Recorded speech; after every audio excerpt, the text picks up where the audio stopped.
தங்கக்குட்டி என்ன யோசிச்சுட்டு இருக்கீங்க? அதுவாங்க, இன்னைக்கு ஹெல்த் அப்படின்னாலே ஹாஸ்பிட்டலுக்கும் அலோபதிக்கும் ஓடிட்டு இருக்கோம். ஆனால் ஒன்றும் யோசிக்க மாட்டோங்க. என்னதுங்க தங்கக்குட்டி? அன்னைக்கு நம்ம பாட்டன் பூட்டன்லாம் 100 வயசு வரைக்கும் தெம்பாக இருந்தாங்க.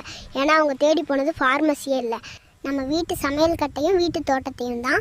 ஆங்கில மருத்துவம் அவசரத்துக்கு உதவும், ஆனால் நம்ம சித்த மருத்துவம் ஆயுசுக்கும் உதவும். கொரோனா வந்தப்போ உலகமே பயந்து நடுங்குச்சு. அப்போ கை கொடுத்தது எது? அந்த நிலவேம்பு கஷாயமும் கபசுர குடிநீரும் தானே. வாசலில் தெளித்த மஞ்சள் தண்ணியும் வேப்பிலையும் தான் நம்மளை காத்துச்சு. அன்னைக்கு தெரிஞ்ச சித்த மருத்துவத்தோட அருமை இன்னைக்கு என்ன நம்ம மறந்துட்டோம். கஷாயத்தை கசப்புன்னு ஒதுக்குறோம், ஆனால் அதுதான் நோய்க்கு வைக்கும். செக்குன்னு தெரிய மாட்டேங்குது.